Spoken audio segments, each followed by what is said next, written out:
ವೈಶ್ಯ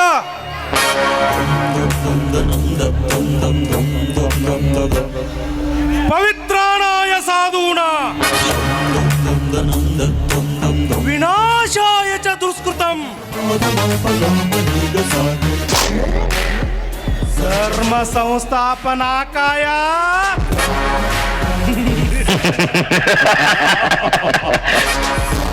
ಶಂಭವಾಮಿ ಯುಗೆ ಯುಗೆ ಯುಗೆ.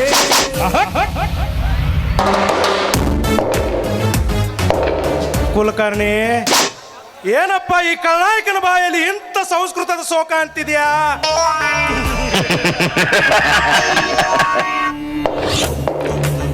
ಈ ನನ್ನ ಮತಕ್ಷೇತ್ರಕ್ಕೆ ನಾನೇ ಅಧಿಪತಿ, ಈ ನನ್ನ ಸಾಮ್ರಾಜ್ಯಕ್ಕೆ ನಾನೇ ಧನಲಕ್ಷ್ಮಿಯ ಪುತ್ರ.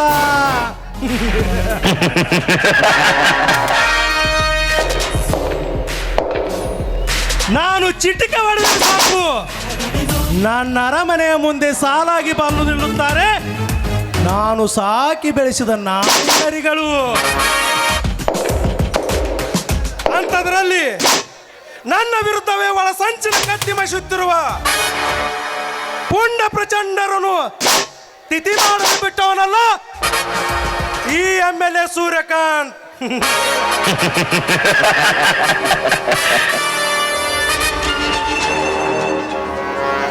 ಲೇ ಶಂಕರ,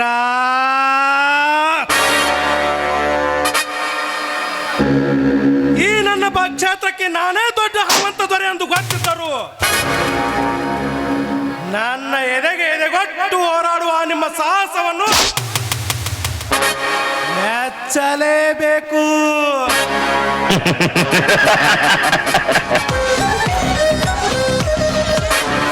ಲೇ ಶಂಕರ, ಅಂದು ಆ ನಿನ್ನ ಹೆಂಡತಿ ಯೌವನ ತುಂಬಿಕೊಂಡರೆ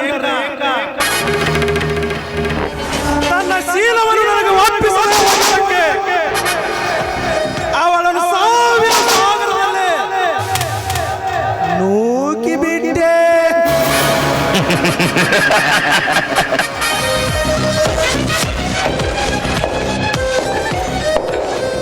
ಈ ನನ್ನ ಮತಕ್ಷೇತ್ರದಲ್ಲಿ ನಿಂದೇ ಉತ್ತಮ ರೈತ ಮನೆತನವೆಂದು ಬೀಗುತ್ತಿರುವ ನಿನ್ನ ಮನೆತನದ ಮೇಲೆ ನನ್ನ ಸೇಡಿನ ಶಿಲ್ಪವನ್ನು ಸಿಡಿಸಿ ಆ ನಿನ್ನ ಮನೆತನವನ್ನು ಒಡೆದು ನೊಚ್ಚು ನೂರು ಮಾಡಿದಾಗಲೇ ನಾನು 20 ವರ್ಷದಿಂದ ಕಟ್ಟಿರುವ ಈ ನನ್ನ ಕನಸು ನನಸಾಗುವುದು.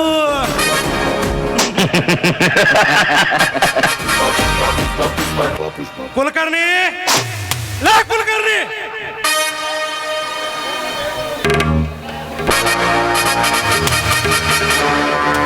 ಯಾಕ್ರಿ ದನಿಯಾರ ಕೂಗಿದ್ರಿ? ಏ ಮಗನ, ಕಿವ್ಯಾಗೇನು ಗೂಟ ಹಾಕೊಂಡಿದ್ದೇನ? ಒದ್ರದ್ದು ಕೇಳಿಸ್ತಾ ಇಲ್ವಾ? ದನಿಯಾರ ಕಿವಿ ಜರ ಮಂದ್ರಿ, ವಯಸ್ಸಾಗೈತಲ್ಲ ಅಯ್ಯಪ್ಪ, ಹೊಳ್ಳೇನು ವಯಸ್ಸು ಬರಂಗೈತಿ. ವಯಸ್ಸಾಯಿತು. ಹಾ ಕುಲಕರ್ಣಿ, ಇರಲಿ ಇರಲಿ, ವಯಸ್ಸಾದ ಮೇಲೆ ಅರಿವು ಮರಿವು ಜಾಸ್ತಿನೇ. ಅಂದ ಹಾಗೆ ಆ ರೈತ ಸಂಘದ ಲೀಡರ್ ಶಂಕ್ರ್ಯ ಹೊಳೆದಂಡಿಯ ಬ್ರಹ್ಮಲಿಂಗೇಶ್ವರ ದೇವಸ್ಥಾನವನ್ನು ಕಟ್ಟಲು ಹಣ ಕಡಿಮೆ ಬಿದ್ದಾವಂತೇಳಿ ನಮ್ಮ ಮನೆಗೆ ಬಂದು 5 ಲಕ್ಷ ರೂಪಾಯಿ ಹಣವನ್ನು ಇಸಿದುಕೊಂಡು ಹೋಗಿದ್ದ. ಆ ಹಣವನ್ನು ಕೇಳಲು ಹೋದು ನಿನಗೆ ಹೊಡೆದು ಕಳಿಸಿದಂತೆ ನಿಜವೇ? ದನಿಯಾರ ಯಾನ್ ಶಂಕರ್ಯಾನ ಸುದ್ದಿ ಹೇಳ್ತೀರಿ? ಯಪ್ಪ, ನಾನು ಶಂಕರ್ಯಾನ ಸುದ್ದಿ ತೆಗೆದ್ರ ನನ್ನ 9 ತೂತುಗಳು ಬಂದಾಕವ್ರಿ. ಆದ್ರ 2 ಅಂಕು ಈಗ ಬಂದಾಗ್ಯಾವ್ರಿ. ಒಂದು ಈದ್ರಿ, ಒಂದು ಈದ್ರಿ. ಯಪ್ಪ, ಅದ್ರ ನಾನು ಬತ್ತಿ ಇಡ್ತು ಅಳದಾನಂದ್ರ ಆ ದೇವ್ರ ಬಲ್ರಿಯಪ್ಪ ಶಿವನ. ಕುಲಕರ್ಣಿ, ಅಷ್ಟೊಂದು ಸೊಕ್ಕಿಗೆ ಬಂದಿದಾವ ರೈತ ಕೋನಗಳು. ಇರಲಿ ಇರಲಿ, ಒಂದು ಒಳ್ಳೆಯ ಸಮಯ ನೋಡಿ ಅವುಗಳನ್ನು ಮೋಸದ ಬಲೆಯಲ್ಲಿ ಸಿಲುಕಿಸಿದರಾಯಿತು.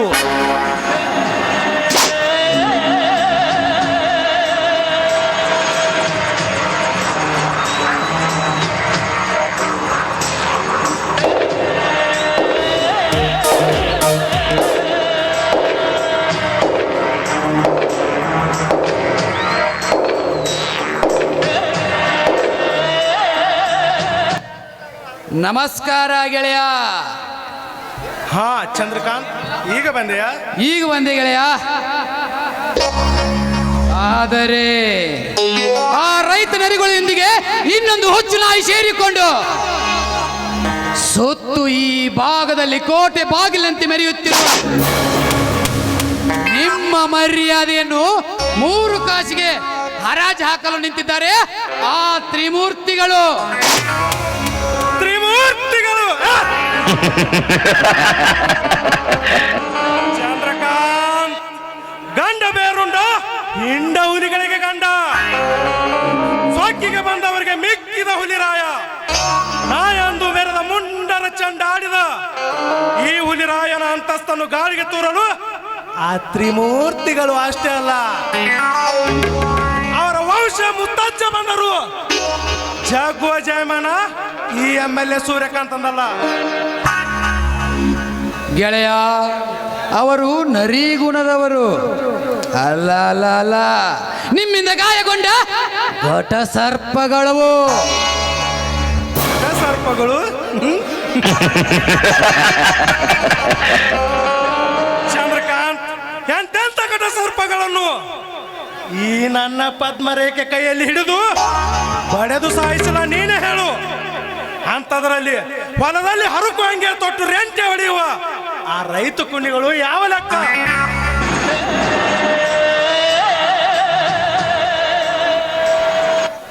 ನಮ್ಮ ರಾಜ್ಯದ ಮುಂದಿನ ಕೃಷಿ ಮಂತ್ರಿ ಆಗುವ ಕಲಿಯುಗದ ಕುಬೇರನಿಗೆ ಈ ನನ್ನ ನಮಸ್ಕಾರ.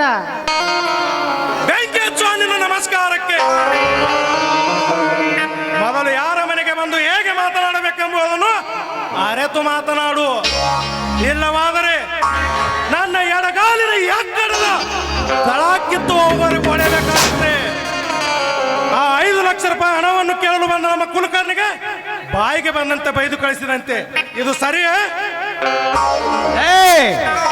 ನೀವು ದೊಡ್ಡವರು, ಮೇಲಾಗಿ ತಾಲೂಕಿನ ಶಾಸಕರು, ಮರ್ಯಾದೆಯಿಂದ ನಮ್ಮ ಅಣ್ಣ ನಿಮಗೆ ನಮಸ್ಕಾರ ಮಾಡಿದರೆ ಹಣ ಇದೆ ಎಂದು ಆ ಗುಣವಂತನಿಗೆ ಬೂಟಿನ ತಳಕೆತ್ತು ಹಾಗೆ ಹೊಡಿತೀಯಂಜಲ ತಪ್ಪು. ತಪ್ಪು. ಲೇ ಶ್ರೀರಾಮ್, ಈ ದುನಿಯಾದಲ್ಲಿ ಕೈಯಲ್ಲಿ ಹಣ ಇದ್ರೆ ಎಂತೆಂತ ನನ್ನ ಮಕ್ಕಳನ್ನು ಬುಗುರೆ ತರ ತಿರುಗಿಸಬಹುದು. ನನ್ನಂತ ರಾಜಕಾರಣಿಗಳು ಕೈಯಲ್ಲಿ ಹಣ ಬಂಗಾರ ಎಂಡ ಕಂಡ ಹಿಡಿದುಕೊಂಡು ನಿನ್ನಂತ ಬಡವರ ಮನೆಗೆ ಮತವನ್ನು ಕೇಳಲು ಹೋದರೆ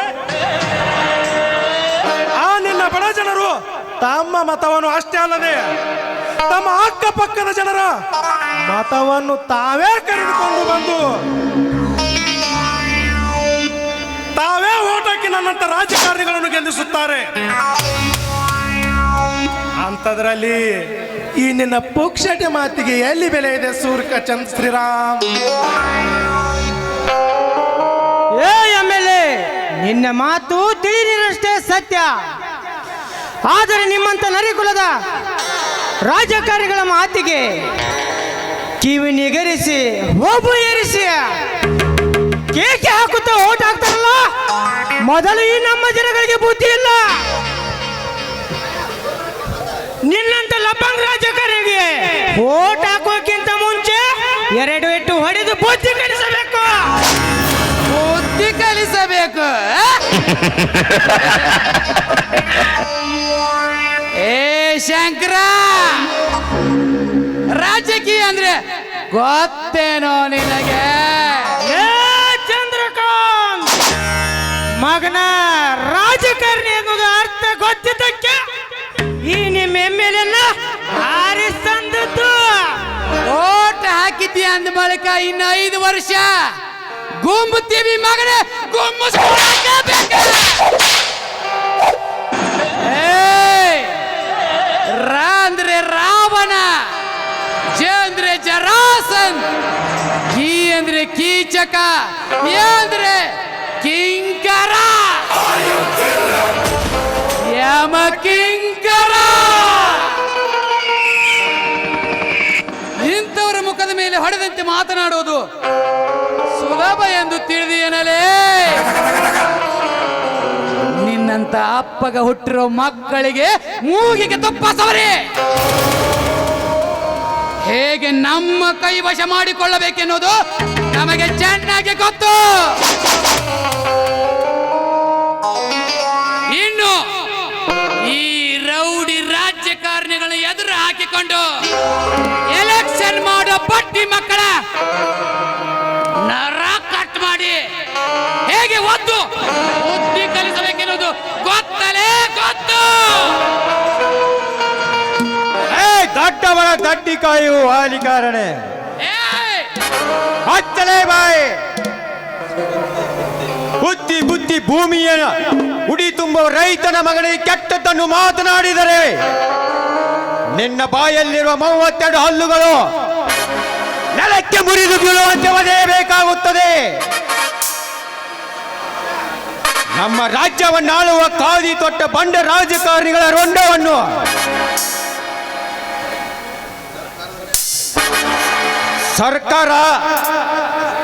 ಸರ್ಕಾರದಿಂದ ಸಿಪಾಯಿಯವರೆಗೆ ದೊಡ್ಡ ದೊಡ್ಡ ಹುದ್ದೆಯಲ್ಲಿ ನೌಕರಿ ಮಾಡುವವರ ನಾಲಾಯಕ ಅಧಿಕಾರಿಗಳು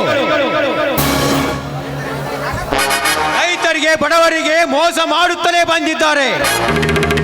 ಸರ್ಕಾರ ರೈತರಿಗೆ ಅನುಕೂಲವಾಗಲಿ ಅಂತ ಬೆಳೆ ವಿಮೆ ಬೆಳೆ ಹಾನಿ ಘೋಷಣೆ ಮಾಡುತ್ತದೆ. ರೈತರ ಕಾಗದ ಪತ್ರ ಬರೆದು ಕೊಡಲು ಗ್ರಾಮ ಲೆಕ್ಕಾಧಿಕಾರಿ ವಾಲಿಕರ ಲಂಚ ಕೇಳುತ್ತಾರೆ. ಅವರ ಕೇಳಿದಷ್ಟು ಹಣ ಕೊಟ್ಟು ಆ ಕಾಗದ ಪತ್ರಗಳನ್ನ ಬ್ಯಾಂಕಿಗೆ ಹೋಗಿ ಕೊಟ್ಟರೆ ತಮಗೆ ಬೇಕಾದ ಅರ್ಜಿಗಳನ್ನ ಮೇಲೆ ಕಳಿಸುತ್ತಾರೆ. ಇನ್ನು ಉಳಿದ ಅರ್ಜಿಗಳನ್ನ ಉಪ್ಪಿಟ್ಟಿನ ಹಾಳೆ ಮಾಡುತ್ತಾರೆ ಈ ಅಧಿಕಾರಿಗಳು ಮತ್ತು ಅಧ್ಯಕ್ಷರು.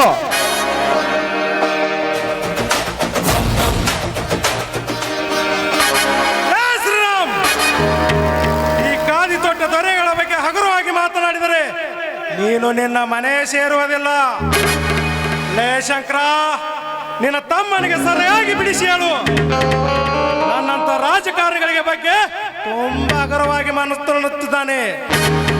ನಾನು ಮನಸ್ಸು ಮಾಡಿದರೆ ನಿಮ್ಮಿಬ್ಬರನ್ನು ಎಲ್ಲೇ ಹೂತಾಕಿ ಬಿಡುತ್ತೇನೆ. ಹೂತಾಕ್ಸಿ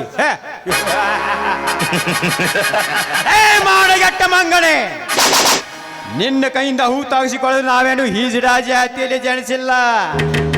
ಉತ್ತರ ಕರ್ನಾಟಕದ ಪಕ್ಕ ರೈತರ ಕುಲದಲ್ಲಿ ಜನಿಸಿದವರು. ನಮ್ಮ ವಿರುದ್ಧ ಸುಮ್ಮನೆ ಕಾಲು ಕೆದರಿಕೊಂಡು ಬರುವ ದುರಹಂಕಾರದ ದುರ್ಯೋಧನರ ಕಾಲು ಮೆಟ್ಟಿ ಸೀಳುವ ಗಂಡುಗಲಿ ವಂಶದವರು. ರೈತರ ಮೇಲೆ ಕಂಡ ಕಾರುವ ನಿಮ್ಮಂತ ಖಾದಿ ತೊಟ್ಟ ಬಂಡ ರಾಜಕಾರಣಿಗಳನ್ನ ಈ ರೈತ ಹಿಡಿದ ಗಂಡುಗಳಿಂದ ಚಂಡಾಡಲು ಬಂದಿದ್ದಾನೆ ಈ 10 ಅವತಾರ ಪುರುಷನಾದ ಶ್ರೀರಾಮ್. ಬಡವನ ಸಿಟ್ಟು ದವರಿಗೆ ಮೂಲ ಎನ್ನುವ ಹಾಗೆ ಎತ್ತಿದ ಕೊಡಲಿನ ಕೆಳಗಿಸು. ಇದು ನಿನ್ನ ಅಣ್ಣನ ಆಜ್ಞೆ. ಅಣ್ಣ ಏನು ಮಾತನಾಡ್ತಾ ಇದೀಯ ಅಣ್ಣ? ಇವನು ನಿನ್ನ ಕೈಯಲ್ಲಿರುವ ಕೊಡ್ಲಿಯನ್ನು ನೋಡಿ ನನ್ನ ಅರಮನೆ ಮುಂದೆ ಭೌ ಭೌ ಎಂದು ಬಗಳುತ್ತಿರುವ ನಾಯಿಗಳು ಕೂಡ ಹೆದರುವುದಿಲ್ಲ. ಅಂತದ್ರಲ್ಲಿ ಈ MLA ಜಗದೇಕ ವೀರ ಹೆದರುವನೆ.